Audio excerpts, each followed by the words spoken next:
So I am now going to start off the second part of this evening by introducing Nick Smaligo to you. So I'm not really sure where the first time I met Nick was, but it was definitely during one of his presentations for information on the police budget. It was very interesting to me and opened my eyes to a lot of things.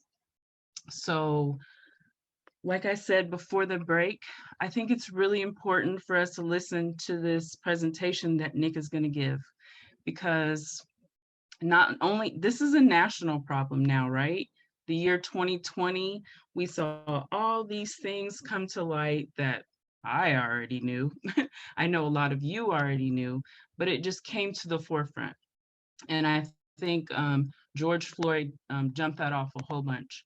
So we're seeing a lot of different cities talking about the police budgets and actually making things happen. There's so many different places that are making good change happen. So where you have social work programs where the police are no longer in the picture, where if there are mental health issues, we have social work programs coming into place. There's just so many things happening nationally. And I think as a group here, we need to realize that Carbondale, we can do these same things. And Nick has put in the work. He's did the research that's going to explain to everybody and show you how this can happen in our area also. Nick is a 2021 candidate for Carbondale City Council. So I'm going to go ahead and turn it over to Nick. Wow. Thank you, Chastity. And I just want to say I've been trying to organize and stuff in this town for like a decade. And tonight, just so far, is a deeply, deeply significant evening. The situation here, this tiny, tiny little struggle about a room in a community center actually resonates with these deep, certainly national problems, even global problems of policing. This is an example of an increased and over-reliance on policing as a response to problems that the police can actually not solve. Problems that are economic, problems that are social, that are spiritual, problems that are deeply rooted in our society, and which the urge to use police to try to solve them, which is also the urge to use violence to try to solve them, is just to continue to make those problems worse.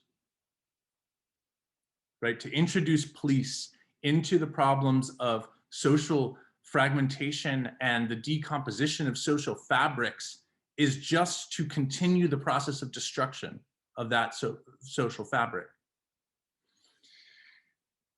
So tonight, what I'm going to argue is that it is both necessary and urgent for us, that is people that live in Carbondale, to not only not allow a substation to open in the Irma Hayes Community Center, but to drastically reduce the city of Carbondale's current investment in policing.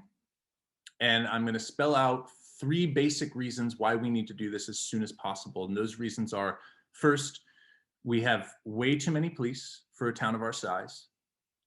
Second, we are spending money on police that could be better spent on other programs and services in the community that would make us safer. And just so you know, that's all that has ever been meant by the concept of defund the police, right? Defund the police is not the same thing as abolish the police. And hopefully there'll be spaces where we can talk about what abolishing the police is, but that's not what I'm talking about here. I am talking about what's called defunding the police. And what that means is the second argument I'm going to make, that the money we're spending on police could be better spent on other things that would actually make us safer than the police are making us today. And then finally, the third argument that I'm going to make is that the cost of policing in Carbondale is actually out of control, and that if we don't do something immediately, like this year's budget, then we are very soon going to have to cut more and more city services in order to pay for police, and in particular, the police retirement costs. And as I'll explain, the city of Carbondale is very likely to run off a financial cliff in the coming years, wherein if we do not drastically reduce the police size and budget, then we will have to cut many other things in order to maintain them. So I'm speaking as an organizer with the Carbondale Spring, who has been working on these problems for 2 years, and has also been involved in the multifaceted project of trying to build out and envision alternatives to the situation that we have. But I'm not going to talk so much about those things tonight, although I hope you'll all look into those on your own time. But I also talk as a candidate for city council. The election is in April. And really, this is why I am running. I am running because I think that the issues I'm going to explain here tonight are of urgent importance for all of us, and that if the campaign or the election is not about these things, then we are doing a disservice to ourselves, to our town, and to any possibility of a future within it. Okay, so I'm going to go through these 3 arguments that I just described in some detail, but not as much detail as I can go through them, because I really want this to have some flow to it. All right, so the first argument that I'm making tonight is that we have too many police for a town of our size. And so the first question, in order to determine whether that's true, is just, what is the population of this town? And if you look at the official, census estimates online, because we had the 2020 census, but the results haven't come out yet. But if you look online, you'll find an estimate, and it will say there's about 25,000 people in Carbondale. And if you look at the 2010 census, it will say there was about 26,000 people in Carbondale, and the same thing going back. And anybody that actually lives in Carbondale knows that that's just not the case, that we've actually had a significant population drop in the last 10 years. And that's largely the student population drop. As people know, we've lost about 9,000 students since 2010. And it's just worth noting, and I didn't know this when I first came here, but students are generally counted on the census. So the assumption that I've made and that we've adopted for our analysis within the Carbondale Spring is that Carbondale is actually a town of a population of around 20,000 people. And that, I think, is actually a generous estimate. Okay, so the average number of police officers for a city with around 20,000 people is about 34 officers with about 6 non-officer support staff. So a total police employee staff of a police department of about 40 people would be an average amount for a city with 20,000 people in it. Now, in 2020, Carbondale had 64 officers and 19 non-officer support staff. So that's 83 total full-time employees for the Carbondale Police Department versus an average, which would be around 40. And then, sometimes people say, when you first tell them that, they say, well, but Carbondale has a university, we have all these students are rowdy, right? But then it turns out, actually, SIU has its own full-time police department, which is a full registered sworn staff of 35 people. So they have a police department on SIU campus, which is the average size of a police department for a town of this size. So taken together, the number of police that are operating actively on a full-time basis in this town is about triple what the national average would be for a town this size normally. That is what I'm saying is a lot of police. And we could get into the city's arguments and counter arguments, but ultimately, I'll just move on by saying that if you have double the police in a city, that demands an explanation, right? You have double the national average. There has to be some good reason for why that's the case. And I haven't actually heard it.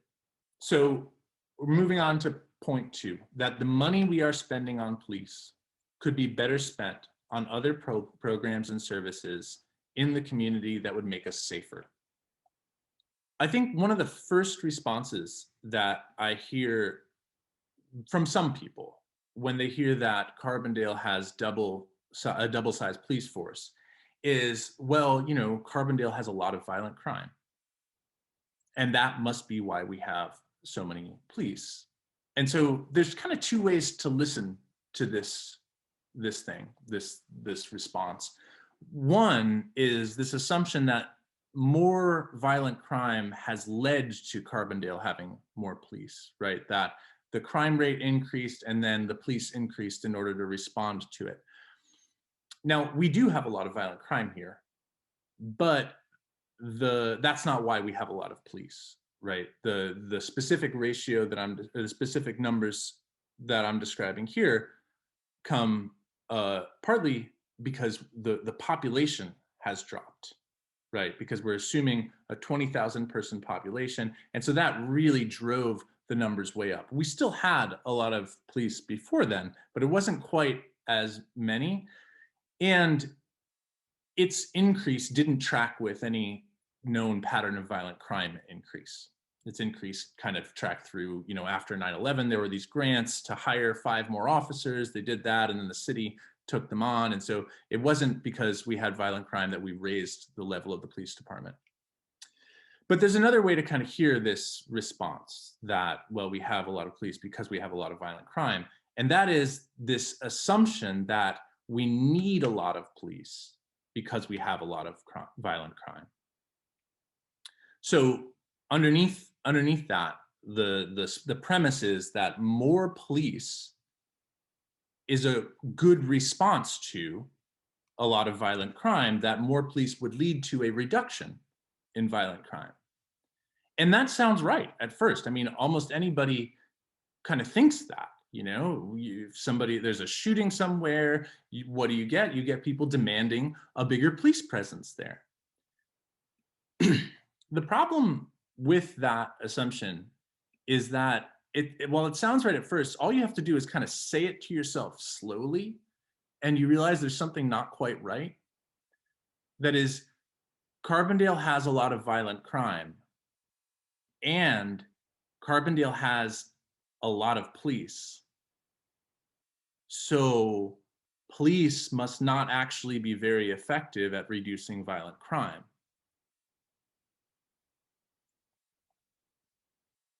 Everybody with me here? And actually, if this is a question that you can kind of type into Google, and you can find a whole range of different responses to it, because it's an open question in criminology whether or not there is any relationship at all between the number of police in a police department and the rates of violent crime. You can find some studies that say, yeah, well, we think there's a reduction in this neighborhood under these conditions if you do this with your police.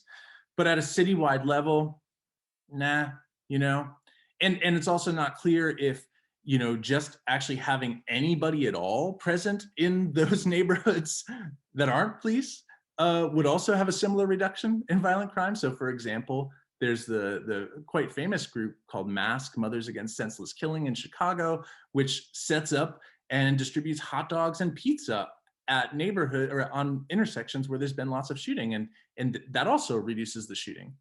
So it's not clear that that more police equals less violent crime. But in a way, you know, and of course there's all of these other factors and conditions involved in that, but in a way, Carbondale is actually a really unique case study in this question, because Carbondale has kind of conducted this strange little experiment over the last decade. So currently, Carbondale has 83 police employees for a population of about 20,000. Now, 10 years ago, Carbondale had about 82 police employees for a population of about 26,000. So over these last 10 years, the ratio of police to the population has gone up, right? So the police have remained about the same and the population has gone down. So the amount of police per resident has gone up. We've gone actually from about 31.5 police employees for every 10,000 people to 41.5 police employees for every 10,000 people. So in other words, over the last decade, it's as if we've hired 20 more police, 14 more officers, 6 more support staff. And that's a relative increase of 30% because the population shrank significantly while the police stayed the same. If more police led to a reduction in violent crime, then you would expect that we would see some substantial reduction with this relative increase of 30%.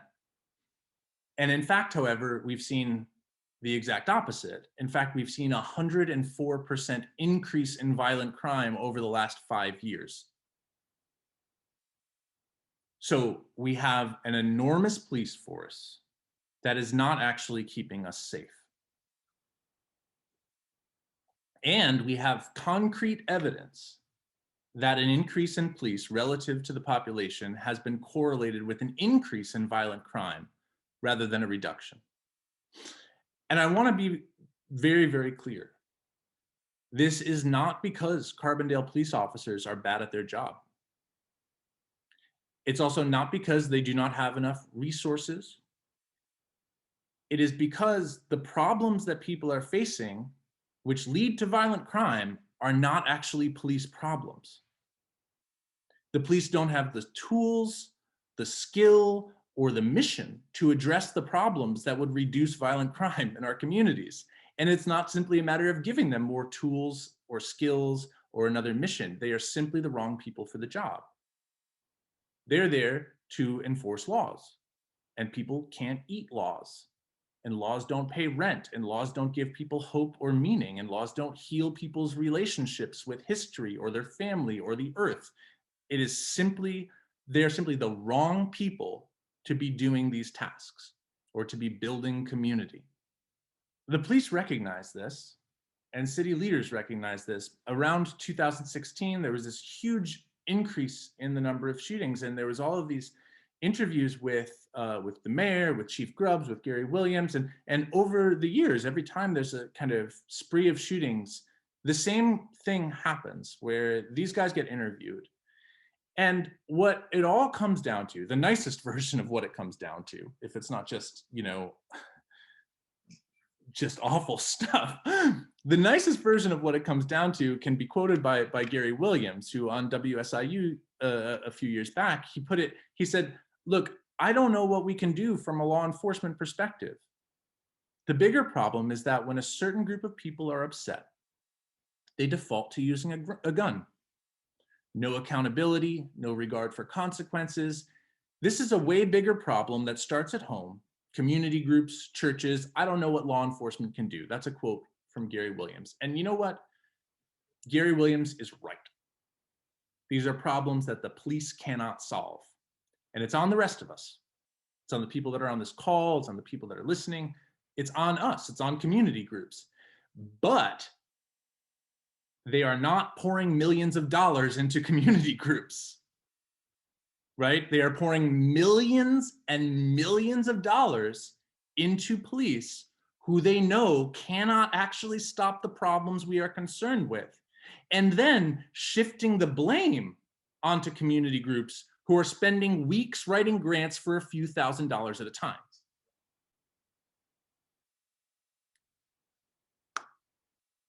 There's a Nobel Prize winning economist. His name is James Heckman, and he calculated that for every dollar invested in high quality home visitation, in daycare, in preschool programs, results in $7 in savings on welfare payments, healthcare costs, substance abuse treatments, and incarceration, plus higher tax revenues due to better paying jobs. Guy won a Nobel Prize. And that's just a sliver of the research that exists on these matters, which is consistently ignored by the people that actually make decisions over our lives. Now, if we want to create a safe community, then we need to invest in quality childcare resources.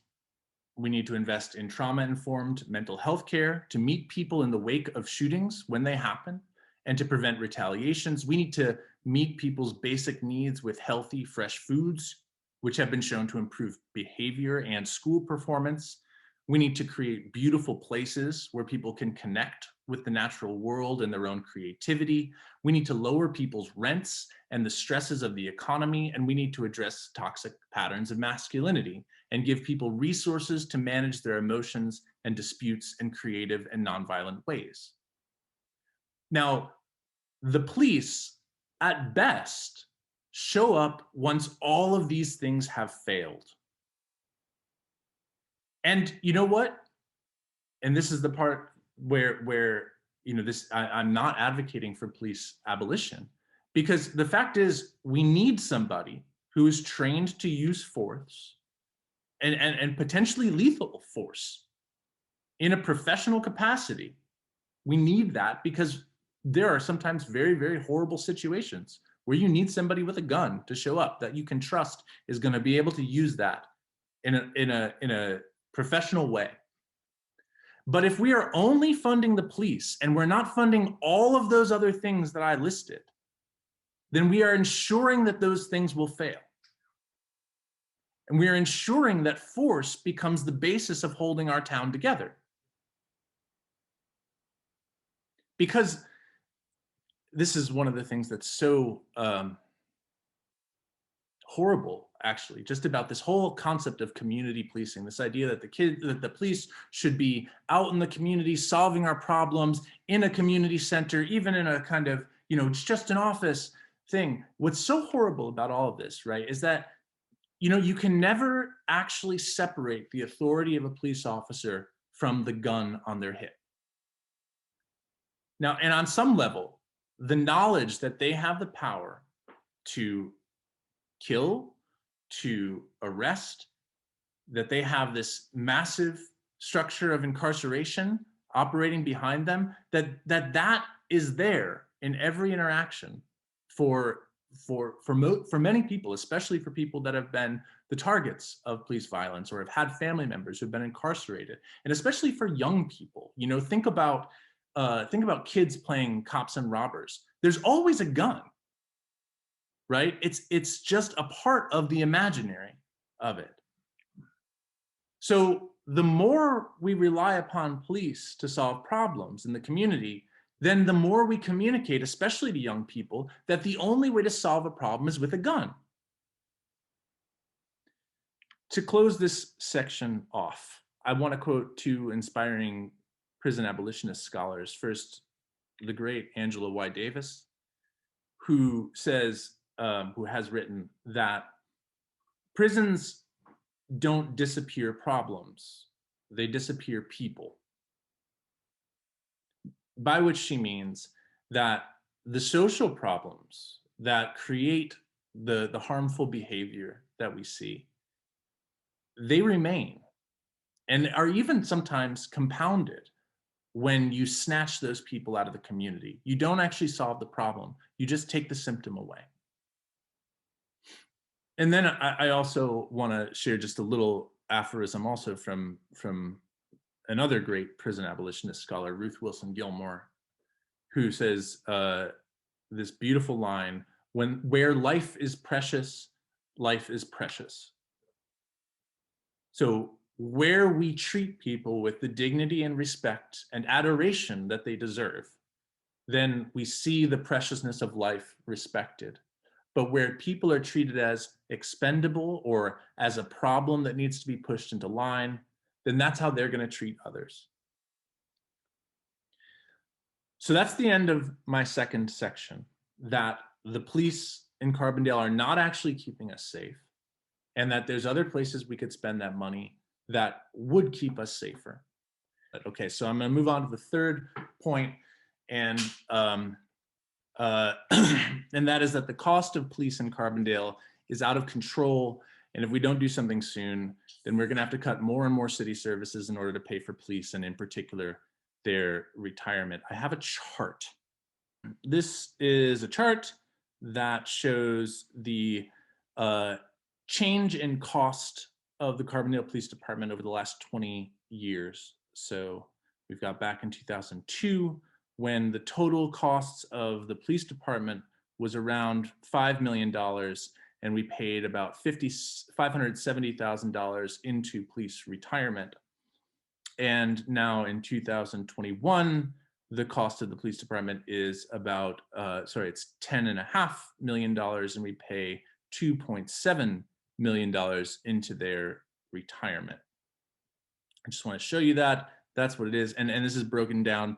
You notice this orange, this is the cost of like all the tools and all the things associated with policing. It's not their budget. It's just like all the costs of their equipment and everything else. That has remained actually completely steady, right? Their personnel costs is everything below that, the green, which has about doubled. And then this is their retirement, which has actually gone up by 5 times. And over that time, it's worth saying that the number of police we've had has stayed about the same. It's fluctuated a little bit, but it's been about the same. So the cost of the same number of police has doubled, and the amount we are paying for their retirement has grown by 2.5 times. I think I said 5 times, 2.5 times. And this trend is going to increase with regard to the retirement, and here's why. So in 2011, the state of Illinois passed a law that said that all municipal public safety pension funds, and God help you if you get into all of this research, but you'll find it's a very tangled mess. But all of those public safety pension funds, which include both fire and police, but the police are the bulk of it, they have to be funded by 90% in 2040. So that's 20 years out. So we need to have a pool of about $50 million for police retirement by 2040. Right now, we're funded about 55%, around 30 million. Can we make that deadline? I've been told the answer is, yeah, we could do it, maybe, if things go great financially. But the fact is, things are not going great financially, and there isn't much reason to believe that they will all of a sudden start going great financially. COVID, of course, has been a big hit to the city's revenue, which the budget makers have decided to patch up using money from property taxes that would have gone to police pensions. And then that move that they made resulted in Standard & Poor's, which is a credit rating agency, downgrading Carbondale's financial ratings by 4 points, which is going to have kind of rippling effects throughout the city's ability to raise capital. But it's worth just noting this thing about the public safety pensions. As I said, almost all of the property taxes, actually all of the property taxes that the city of Carbondale levies go straight into the public safety pensions. But that's not the only place. So that's like $1 million. And then it comes from other places too. So the food and beverage tax, half of that goes to public safety pensions, portion of the motor fuel tax. And there's all of these kind of little places that feed into this growing obligation to meet police retirement. But, and you know, if you look into the city budget, which I highly recommend people learn how to read, it's really interesting. They make a little note where they're talking about property taxes, and they say, well, we expect that these public safety pensions are going to increase at a rate of 7% every year until 2040. But we can only raise property taxes about 5% every year. And so we don't really know what's going to happen there. We're going to try to keep up with it. But actually, there's this really curious thing that kind of comes back to the whole question about the population. And that is the only reason that the city can even raise its property taxes by 5%, and the only reason that it can levy a food and beverage tax and a motor fuel tax and a bunch of other things is because Carbondale has the status as what's called a home rule city. And in the state of Illinois, what that means is if you have 25,000 or more people, then you can make taxes of your own apart from what the state says. So Carbondale actually relies really, really heavily on its home rule taxability. So this year's city budget, about $9 million comes from the home rule taxes. as opposed to from property taxes or other places. And so $9 million, the total general fund is $24 million. So it's like almost 40% coming straight from home rule. If you recall, the very first point I made was that the city of Carbondale's population is probably about 20,000 now, which means that when the census numbers come out at the end of this year, next year, we are going to lose home rule status. There's another way we can get it back. We can have a referendum, and we can vote to give the city the ability to tax us. Or the state, at the state level, you know, the Illinois Municipal League can try to lobby the state to change the rules on it. People that I've talked to say that that's probably not very likely because there's really powerful interests that are against that, you know. All else being equal, then, if we were to lose home rule status, that would knock the city's general fund down from 24 million to about 15 million. But the police in their current form take up $10.5 million. So currently about 44% of the general fund. That would become more like 75% of the general fund. And in this situation, we would still be on the hook for those rising pension costs, which are going to go up and up and up until 2040. Now, in this scenario, there would have to be cuts from every other aspect of the city budget in order for us to keep up with those rising police costs. In order to maintain a double-sized police force that's not actually keeping us safe, it turns out. But if we wait until the city, if we don't act now, right? If we wait until the city loses all this revenue to cut the police budget, then we can be sure that we will not have any of the money that we need to spend and invest in all of those other things we need instead of police to keep us safe. That high quality home visitation, the daycares, and all of the support that we need in order to actually build the kind of community that's gonna keep us safe. People within the city that are alert to this problem, and there are people that are, their kind of general problem is like, well, or general idea is like, we can kind of cut down the police force by attrition slowly over time. But what I'm arguing, or what I'm saying is that this is actually urgent, that we have to drastically reduce the police in the next few years, or there won't be the money to spend on the kinds of programs that we need to replace them.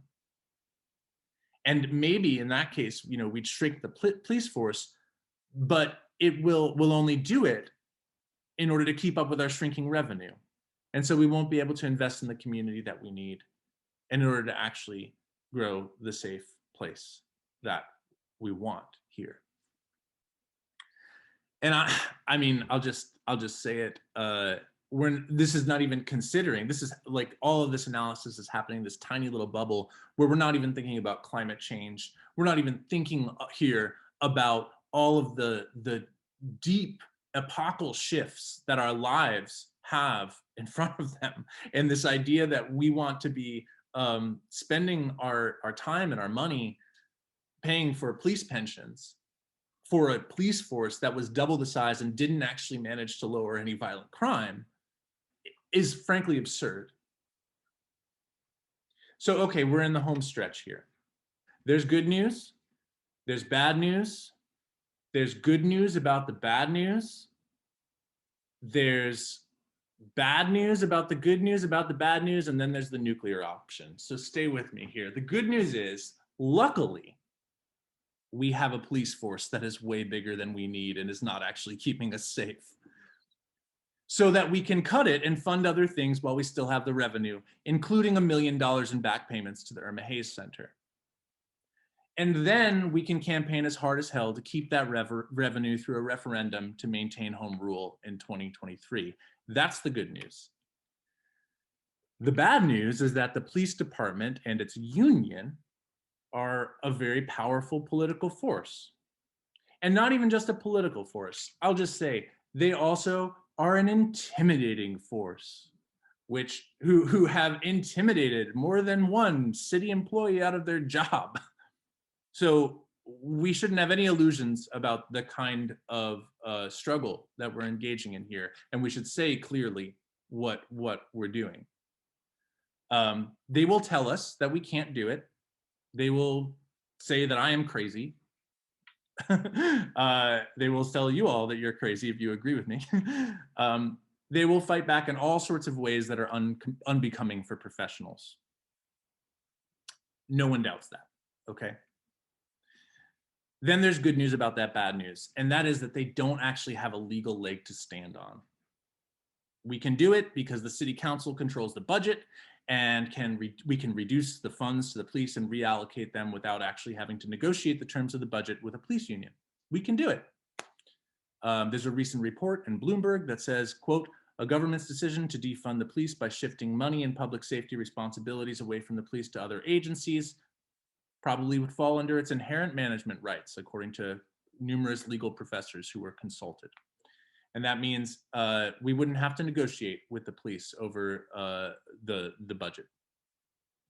So that's the good news about the bad news. So the opposition would be political, it would be bluster, and it wouldn't be legal. Now then there's bad news about the good news about the bad news. And that is that the union will want to lay off its youngest members, who are the people that people in the city actually want to stay on because they think that they're the people that are more interested in the kind of progressive, friendly policing that they want to do. And the bad news there is that if you were to drastically reduce the police force, we'd end up with just the older cops that are closer to retirement who are we still have to be paying large amounts of money into their pensions too. So finally we get to then the nuclear option, which is the most straightforward way to reduce the police size and budget and use that money to reinvest into the kind of community that we actually need and to rethink what it means to build public safety from the principles of community up. And that is that we disband the Carbondale Police Department. And we do that immediately, as urgently as possible, while we have the money to actually build the city that we need. That's my talk.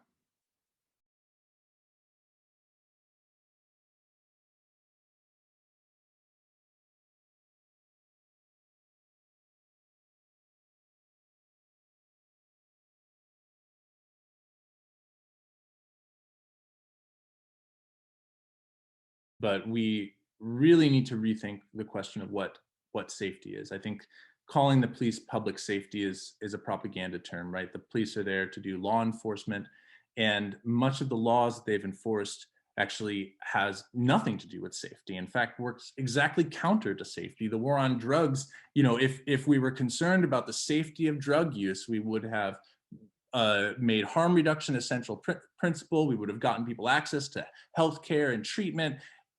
We wouldn't have been locking people up.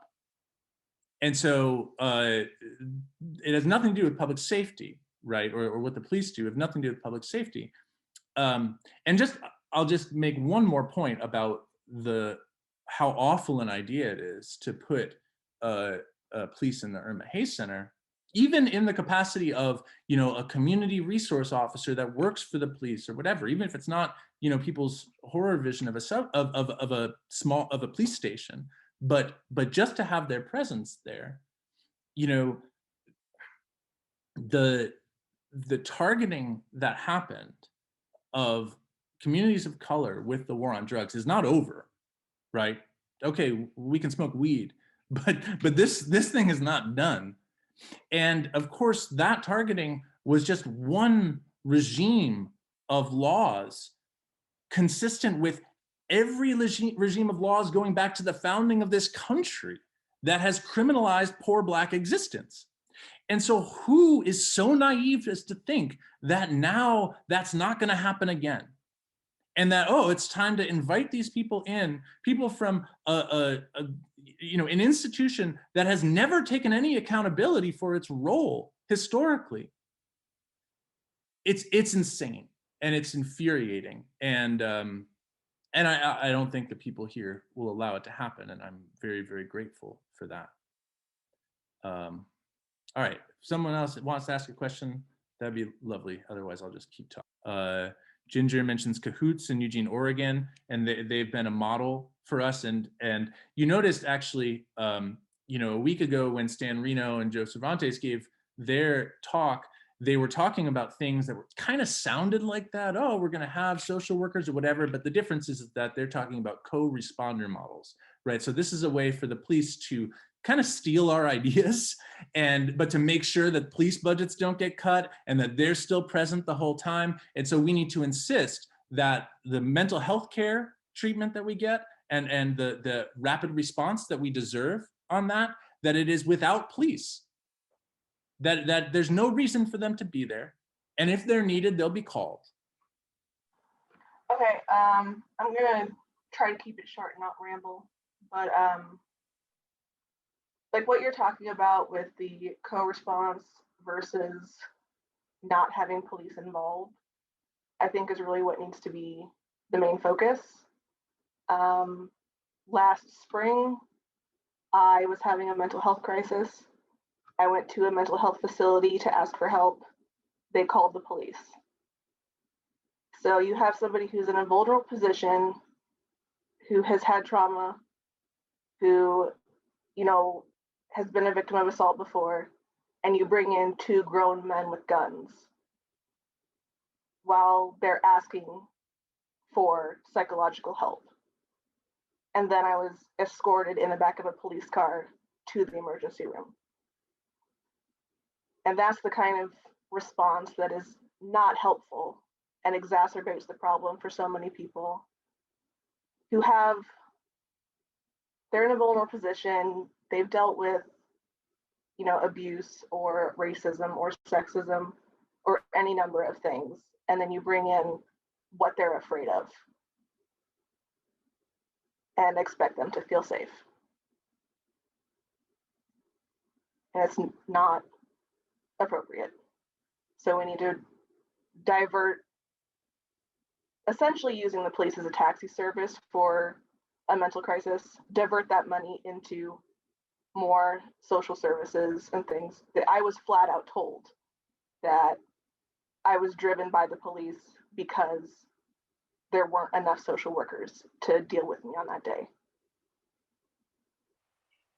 Okay. But My whole thing is, when you talk about this, you've got to put a human perspective on it. When you're talking dollars, you think dollars, but we're not talking people. Does that make sense to you? You understand what I mean? It sounds great. I'm in agreement with just about everything you said, but the human pain that being over policed is causing in people's lives. We've got to deal with that. We've got to bring that to attention. I don't know how we do it, but we got to do it. I think that the first part of tonight and what Michelle just said too, bring that out, and just to let you know, Kim, where I'm coming from and what I'm trying to do with the kind of argument that I'm making, right, is I'm trying to figure out how to speak the language that the people who, for some reason, can't be present for the truth of people's pain to emerge. I'm trying to speak the language that they can hear, those people who only think in terms of numbers. Right. And I want to do that in order to, sorry, what's that? You're right. You're right. Keep going. Well, I want to do that in order to create the space for what you've done and what Michelle has done and what everybody in the entire first hour and a half of this has done, right?